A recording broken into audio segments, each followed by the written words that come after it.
And she was trying to warn me that I needed to be careful around John because he was an abusive, violent wife beater. And Right. I couldn't believe it because I know this man better than anyone.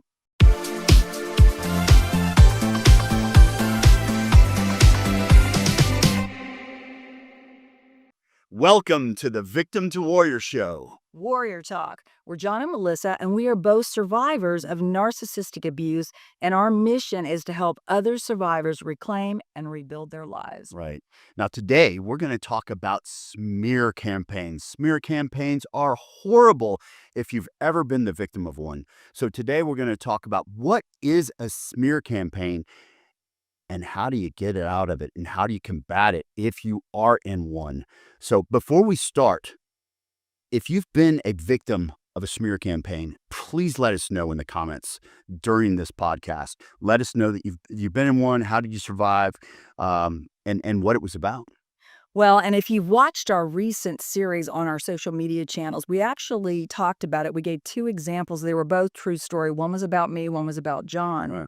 And unfortunately, people think, don't tell anyone. They could be flying monkeys. And yeah, they could be flying monkeys.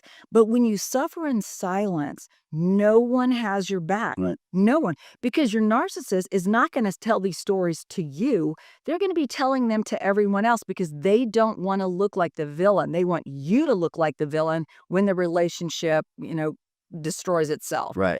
So you have to talk to people that you trust, family, friends, people that care about you because they can have your back. They actually can defend you or at least tell you what's going on. And one of the things that I don't think John did, because I'm the one that told him about his smear campaign, and this was 10 years after he was out of his relationship. He and I had been together 3 years, and I was at a women's Bible study where one of the women there actually was friends with his ex-wife, and she was trying to warn me that I needed to be careful around John because he was an abusive, violent wife beater. And I couldn't believe it because I know this man better than anyone. So I came home and told him, and he was mortified. Right. I had no idea this was going on, so I suffered in silence.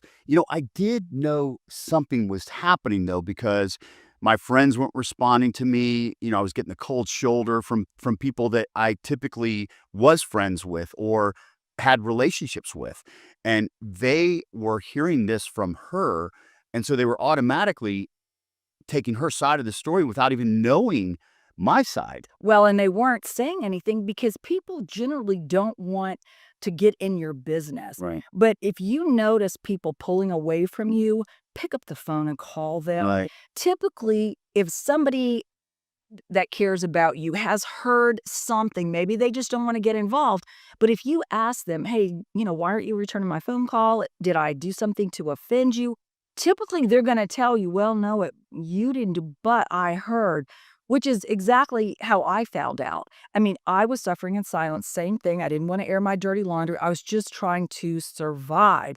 So I had no idea that my narcissist had spread these rumors about me that I was abusing prescription drugs and drinking.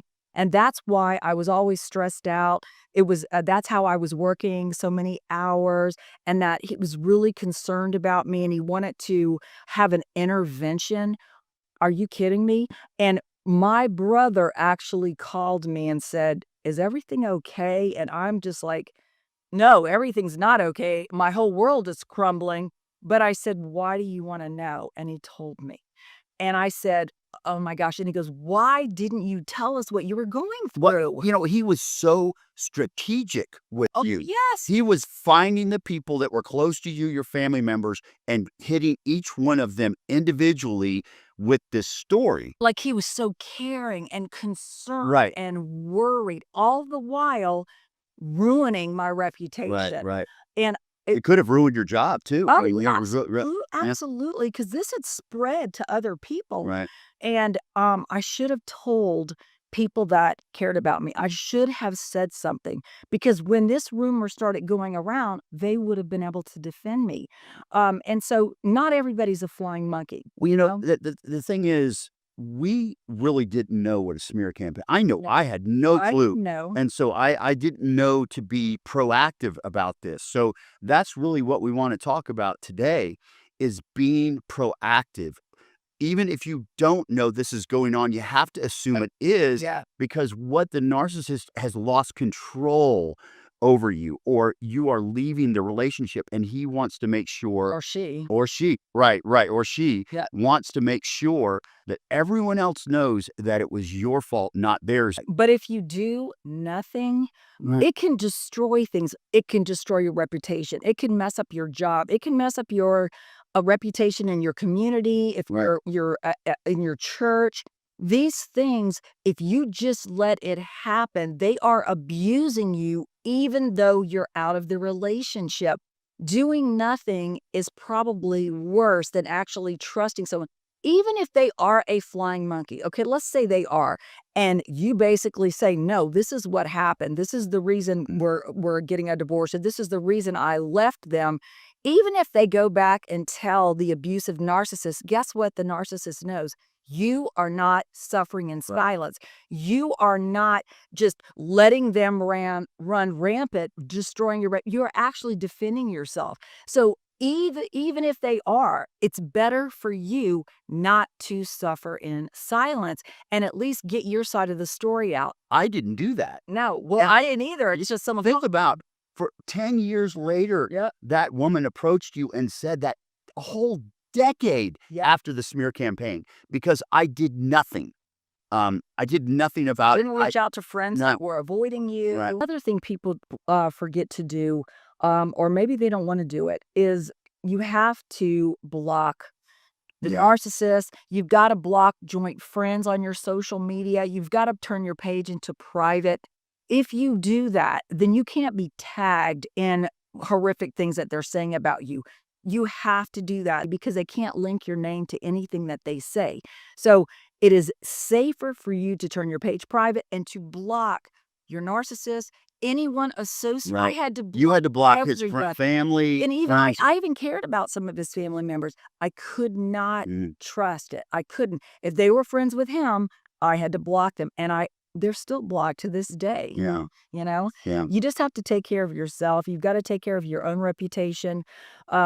And like we said, don't suffer in silence because 10 years, Yeah, 10 10 whole years. years. If you feel like you are in the process of a smear campaign, you're getting the cold shoulder, people aren't returning your calls, You're not getting you're recently broken up out of the relationship or moved on, or you're going through a divorce, you have to be proactive. You have to call people and let them know why you left. at what you're going through. Right, and what you're going through so that you can find out, okay, who are my inner circle? Who are these people that I can trust? Right. No matter what, they have my back. And there are people like that. A lot of people had said on our playlist that they didn't think they had anybody they can trust. And that's not true. Right. There's people that you knew before this relationship that went through a lot with you before that are still there with you. So those are great friends to reach out to. Yeah. Family members that you know are have your back. So you have to create that inner circle Right. so that those people can fight on your behalf also. That's the important thing. Yeah, because your narcissist is not going to say it to your face. Right. They're going to be saying it behind your back. And that's why you want people in your corner that actually can defend you or at least tell you what's going on. And it's really important that you do that. It is so important. Even if you're afraid to do it, the consequences of doing nothing, it can destroy your reputation. It can ruin you in the community because the only one saying anything is the narcissist, and they're saying nothing but lies. Right. You have to defend yourself. Don't let them make you a victim forever. You're standing out for yourself. If there's a flying monkey out there, they're gonna know you're standing up for Right. yourself. Right. So it's So better choices. right. So we're going to find people we trust, friends and family that we trust, and create that inner circle of people that have your back. And then you know that those people are going to help you fight for your reputation as well. Also, block on social media, no matter what your channels are. Make sure you block. make your channels private for as long as you need to until this is passed. But also, like Melissa had to do, you're going to have to block people. You're going to have to make some decisions on blocking certain people that you Right. may suspect can be flying monkeys. And you may even Or care about them and they may not have done anything wrong to you. However, if they're linked to your narcissist, then they can tag you in things and other people that you care about that you don't want all these lies spreading around to. So you're going to have to make some choices, blocking any joint friends, any relative, anybody that has any link to your ex. You're going to have to block them for your own good Right. and your own reputation. Now, one thing I wanted to, we didn't really talk about this, but I think it's really, really important. A lot of people, from the comments we received from our smear campaign series, it didn't feel like some of them didn't have the strength to fight. They're just saying, I just want to move on. I don't. It's so important it's your reputation, and this can go on for years if you don't do something about it. If you don't feel like you have the strength to do this, I really recommend you take our free masterclass. Oh, yeah.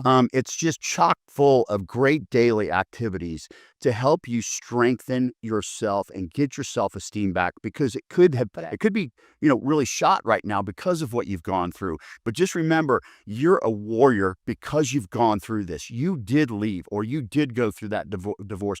You're a warrior. You just have to know it in your heart now. Right. And so doing daily action steps to build your strength can really help you during fighting a smear campaign, because And you're long not, after, too. and you're going to need this strength. So please check out our free masterclass. I'm going to put the link to that in the description below. And please take that. And if you haven't seen our series, on the smear campaign, please go to any of our social media channels, TikTok, Instagram, Facebook, or YouTube, and you can see the series. We just showed 2 examples on this, one of my smear campaign, one of Melissa's, so that you can kind of see it from both sides, and then we coach a little bit with that. But And if you have any specific things that you want to talk to us about, you can always send your questions to questions@v2w.com or book a session with either John or myself. We'll put our discount code below, Recovery25. If you are a new client, you can please take advantage of that. But if you talk specifically about what's going on, we can actually coach you through what to do in your specific situation. exactly. So we thank you guys for watching. If you haven't subscribed, please do, and hit that notification and like this video. Yeah, because we do this every single week. Yeah. Every week, we're going to have a new topic and really get down to the brass tacks of it, so that it can help you through whatever situation or whatever you are in your journey in narcissistic abuse. We're here to help you. Absolutely. Take care, and we'll see you on the next podcast. Stay safe.